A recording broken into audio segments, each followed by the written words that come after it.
Characters are almost never in real danger. Or so people tell me when complaining about 5th edition. But if you have a few dirty tricks up your sleeve that can ramp up the danger and increase the stress level now and then your D&D combat can be tense and exciting and, dare I say it, deadly if necessary. My name is Timothy, though some people do call me Tim. Welcome to the channel where, while I habitually mispronounce the word melee, today for some reason our first tip will not be called Coup De Grace. If you like to work on improving your games of Dungeons & Dragons like I do, then you're in the right place. Please consider hitting like and subscribe, and I promise to do my best to fill your feed with interesting and useful stuff. Number 1, the Coup De Grace. As the Death Knight's blade, rippling with blackened flames, cuts across, Havel Gravelgut takes 32 points of damage and drops to the ground. Though the fleshless face of the knight can't really change, the rictus grin and the flaring eyes seem to pass along a sort of maliciousness to you as you watch him bring the blade in close and stab it down into the body, causing a writhing of pain and 2 death save failures. For whatever reason, I hear a lot that going to 0 hit points doesn't matter in Dungeons & Dragons because someone will just heal them and they'll pop right back up. I usually just smile and nod, and then the next time they go down, I stab them in the chest. The Coup de Grace, or Blow of Mercy, is anything but merciful in Dungeons & Dragons. In a world with magical healing seconds away, it's really kind of a jerk move, because unconscious targets are automatically crit if attacked by somebody within 5 feet of them, and made an advantage to boot. This is 2 death save failures instantaneously, meaning that 2 attacks on a downed character almost certainly spells their demise. From a distance, these attacks aren't automatic crits, so there are only 1 death save failure each time, but because unconsciousness also grants advantage on attacks against them, it offsets the penalty for prone, making it straight shots to put a couple of arrows into somebody when they're down. Goodness, if you really want to be mean, a magic missile spell is an instantaneous kill on somebody who's already down, or as many death failure saves as you want. Sorry, Havel Gravelgut, it wasn't me. It was a Sararak. If you're worried about whether or not your monster is smart enough to do this, it shouldn't take much more than average intelligence and the presence of a healer to be able to figure out that you need to put somebody down and keep them down in order for them to be out of a fight. Similarly, there's a lot of predatory monsters that will probably shake their prey around and snap the neck at the last second in order to make sure that it doesn't keep squirming. Maybe animals are just being nice in that state, I don't know, but it's a normal thing. You can deliver Coup de Grace on a multi-attack and raise stakes immediately. My personal favorite is to do just a single Coup de Grace on somebody who's downed, giving them 2 death save failures immediately, meaning that their death save roll is going to decide whether they live or die, and there's no time to waste in the initiative order in throwing healing their way.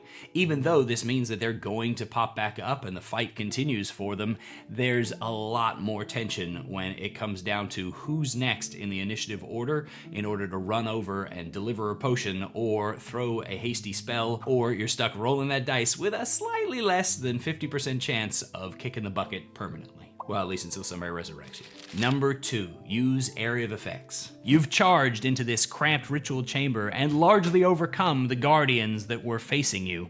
The wizard in the background abandons the spell that he was working upon and instead casts another one. A small bead of flame forms within his fingertips and rushes across, engulfing everybody in the room in sudden flames. Roll dexterity saves. No matter the size of the room, Fireball is not just for players. AOE adds tension and danger faster than single target damage unless that single target damage is intense. It's why dragon fights still get people's blood pumping despite their multi-attack and legendary actions being kind of boring. And as an added bonus with AOE, as the DM, since you're playing all of the bad guys, you don't usually have to worry about hurt feelings when you AOE the group and catch a couple of your little minions in there. After all, while a pair of players might break up over a not-so-accidental burning, you're unlikely to get mad at yourself for such behavior.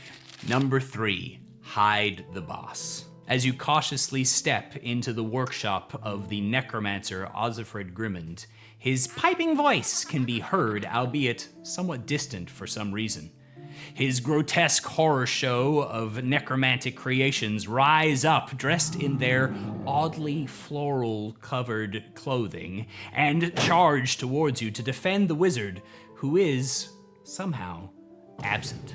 Waves of reinforcements running in to help the boss is a total trope in Dungeons & Dragons. It's tried and true, and it definitely works to increase the tension somewhat as it adds sort of a ticking clock to killing the boss. But it has a huge weakness. If your group have already lit up the boss, then when the reinforcements arrive, turning and attacking them is actually a waste of all the damage that they've applied. The reinforcements are a distraction, not the target. With all the damage they've already piled up on the guy, they should probably just focus and finish him off. Instead, consider having the boss come in as reinforcement for its minions. It breaks up the flow of play, adds tension, and requires people to break the golden rule of focus fire in order to shift targets off of their wounded foes and onto the boss. It might even force the provoking of a couple of opportunity attacks if they're that determined to get to the guy. All of which goes to say that it buys the boss some time to wreak his havoc and establish himself as a big threat. While we're on the topic, dirty trick number 4 is to focus fire as much as your players do. If they spread their single target damage around, then you can feel free to do so as well. But if they religiously follow the single target rule to bring down one guy to 0 as quickly as possible and then move on to the next, then that should be your goal. It's a plain truth that by and large, there's no difference between a character or monster at full health and a character or monster with 1 remaining hit point, except perhaps a fear-induced bathroom break. While that doesn't make much sense in combat in the real world, unless you view hit points as a willingness to fight instead of as physical injuries until you hit certain thresholds, like I do, the rules always inform the narrative of your story, or they should. So we have to acknowledge that focus fire, at least in our fantasy worlds, is a logical thing to do, and a valid and intelligent strategy. Which means if your players do it, or if you need to ramp up tension, then it's fair game for you to do so too. Don't be afraid to take a few opportunity attacks in order to get your monsters to the character that needs beating down. For one, that in and of itself adds to the fun and excitement of the fight, but for another, it allows you to put real pressure on somebody and increase the stress at the table, especially if you're going for the obvious healer. Even a creature of average intelligence should be able to tell there's no point in dogpiling a super tough guy in full plate mail if there's a guy standing behind him throwing healing spells. Number 5, use abilities that make it hard to heal. As you fend off the cudgels of your bugbear assailants, one of their clubs slips past your guard, cracking into your ribs for 9 points of damage. You know that Serendipity the Cleric is right behind you and ready to look after your wounds, so there's nothing too much to worry about, until, of course, the Goblin Shaman rolls a 12 on the dice for a 16 versus your armor class, and a cold chill burns into your bones as he casts Chill Touch, removing any possibility of healing for you until the next round. Healing really is the biggest reason that players grow complacent about their character's ability to survive. So stop letting them. Something as simple as using Chill Touch is a great way to add terror to the battlefield. Chill Touch on a critically injured character could leave them laying on the ground, making death saves, and unable to be brought to consciousness by their allies. Anti-magic is another terrifying ability to overcome. Whether it's Mercer's Aeorian Nullifier monster that ate the leg straight off of one of my player characters, a Lich with a Sword who in 2014 was immune to all physical damage from non-magical sources, an area of anti-magic just out in the wild, or just the anti-magic spell in the hands of a potent warrior. This is not only a way to bolster the defenses of your monster, but if they stand over the bodies, then there's no way to magically heal them in order to get them back in the fight. Hit point drain and ability score damage, such as from wights and shadows respectively, is another great way to prevent healing, or at least to weaken its ability to impact your fight, by capping somebody's hit points at a lower and lower score, or by damaging their strength score and working your way down to an instant kill at 0 strength. Similarly, attacks that inflict exhaustion are a great way to put a ticking time bomb on how long a fight can last, as climbing penalties make fighting on harder and harder, and enough exhaustion leads straight to death just as surely. Number 6, split the party. The belay erupts from the ground, dirt and sod and rock flying in every direction as its jagged rows of teeth bite into Orgash the Wizard.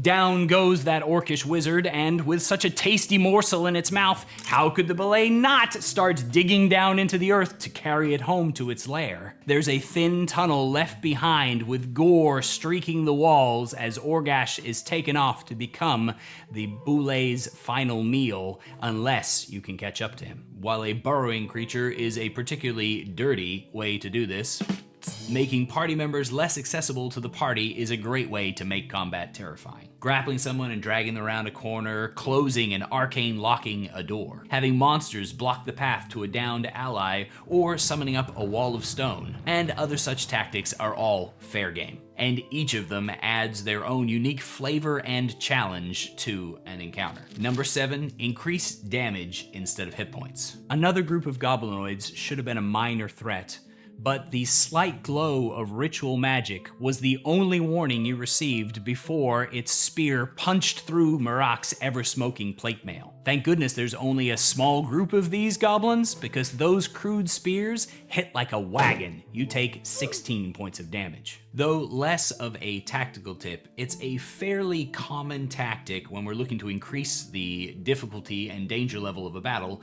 for us to either maximize the hit points of our creatures or to add reinforcements. The problem is that while this often can help in the long term of improving the amount of damage that is taken by the party from the start to the end of the encounter, what it does also do is drag that encounter and make what should feel like a nice tense battle into a boring slogfest. The best combat endings in D&D are sudden ones. And you can't have a sudden ending when it takes you forever to kill each and every target on the field. So the next time that you think, this isn't strong enough to threaten them, instead of adding hit points or another critter, consider increasing their damage instead. Adjusting a creature's damage dice so that its old maximum is its new average is a solid way to add a couple of points to the challenge rating of a creature, while still allowing it to be swiftly defeated by focused fire. If you're using non-rolled damage to save time and just using the averages, you don't need to adjust a thing. Just take note of the maximum and go with the gods. You'll end up dealing the same amount of damage as if you had added monsters to the field,